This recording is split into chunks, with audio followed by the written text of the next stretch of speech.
So I wanted to show you guys my old auto touch. It's actually not that old. My rheumatologist just gave it to me, 2 or 3 months back when I started the Enbrel for my psoriatic arthritis. So this is the old one in quotes, even though I don't know how many times I've used it, probably 4 or 5 times at this point. So here's the inside of it. You can see it's pretty untouched.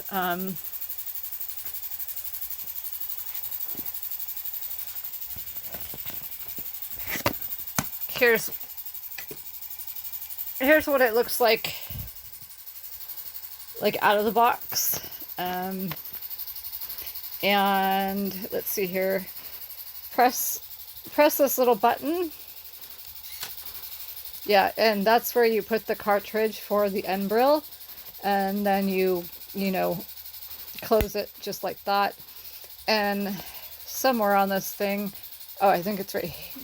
On this thing right here, this is a button or a slide thing that allows you to change the speed of the delivery of the needle into whatever body part you choose to inject the Enbrel in. So that's kind of what it looks like out of the box. And this is what I've been using.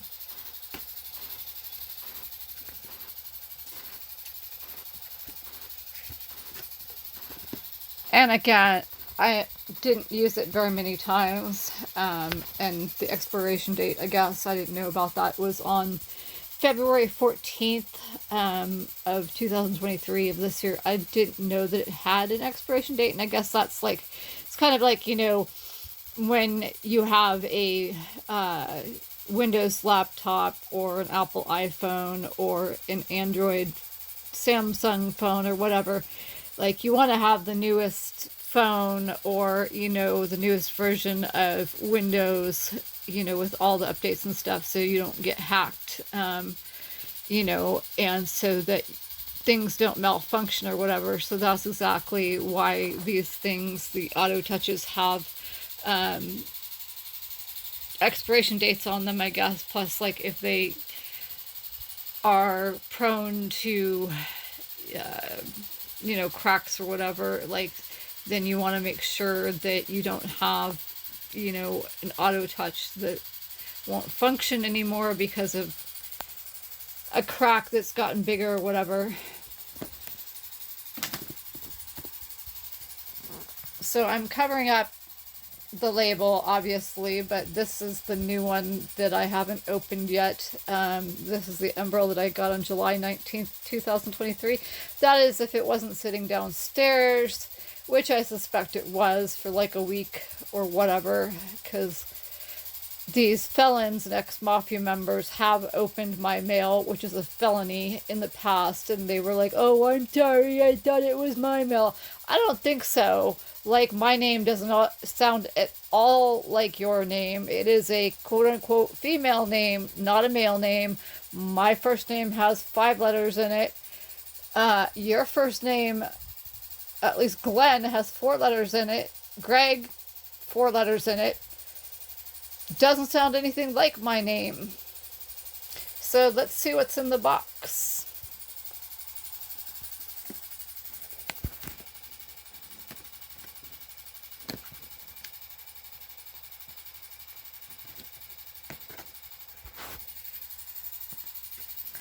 Okay, so the label, or I mean the sticker, is intact. I have to get that off the box.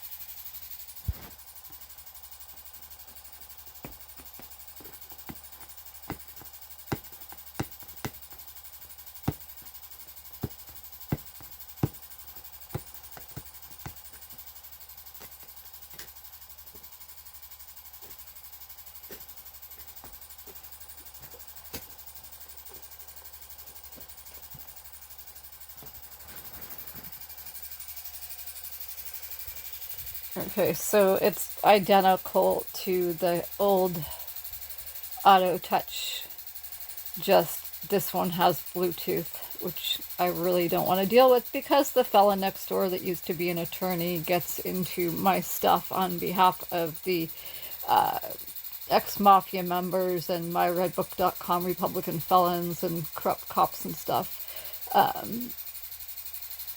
So yeah, I really don't want Bluetooth on anything.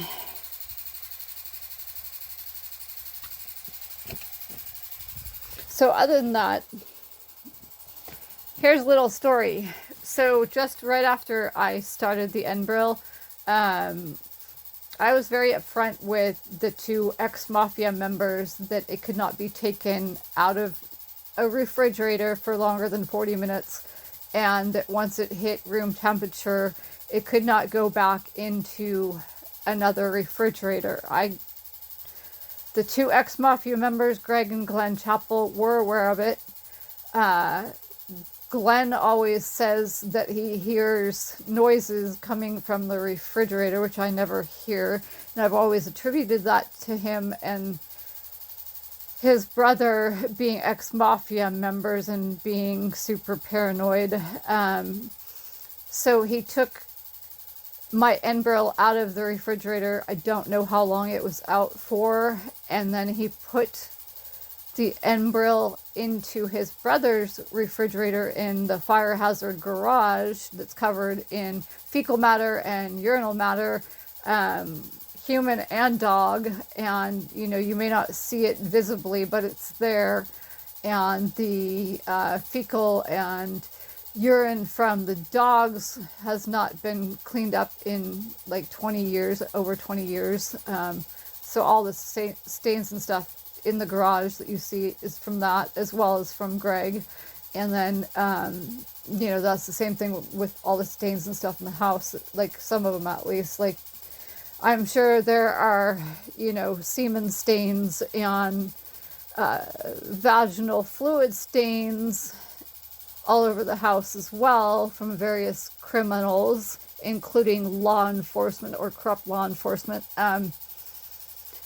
But yeah, so I didn't know that they had taken my Enbrel out of the refrigerator, and I went down there to look for food, and I saw that the refrigerator was emptied, and I didn't bother to ask because it was just, conversations in this house are ridiculous to have, you know, and they're never going to admit to anything that they did wrong, and they're both sociopaths and psychopaths, so of course that just is going to be like, no, I've never done anything wrong in my life, I'm perfect, you know. So it's just pointless to have any kind of conversation with the two ex-mafia members or any of their friends or acquaintances, I can't speak, acquaintances or family members or anything like that. Anybody that knows them, it's pointless to have conversations with them. Yeah, so that's one story. And then, you know, I had to wait to get the Enbrel again from Amgen, and Amgen did not differentiate between the fact that there's a prescription for the auto touch and a prescription for the Enbrel. So they tried to cover their behinds in that respect, which was just, oh my God, I can't stand when people do that, when they try and cover their behinds. You know, when they've done something wrong, they won't admit that they do something wrong. Yeah, and that pharmacy that Amgen uses, the Nipper pharmacy or whatever, the CEO, in quotes, you know, he's about the same age as corrupt Department of Justice area Alex Kriesman, who pretends to be a doctor. He has lived in New Jersey, New York, and all the places that corrupt Department of Justice area Alex Kriesman has lived. You know, and cops and everybody, I mean, they're all corrupt. Everybody involved with the law enforcement is corrupt. Everybody. And they're never going to tell you the truth about anything. And, you know, pharmacy is totally going to be fake. I looked up some information on whois.com, and I looked up some information on truepeoplesearch.com and stuff. Nipper Pharmacy I'm guaranteeing you it's a fake pharmacy and it's run by corrupt Department of Justice area or Alex Kriegsman or whatever. It's not even really a pharmacy, but whatever it is, everything comes from corrupt Department of Justice area Alex Kriegsman. And don't forget, his dad is the Citrix cancer dude, Steve Kriegsman or Steven Kriegsman, and Citrix has been sued a whole bunch of times, like a lot of other medical entities, if you will. I know hospitals and doctors get sued all the time, but I mean, Citrix seems to be especially bad in that respect. Yeah, so I mean, like father, like son, right?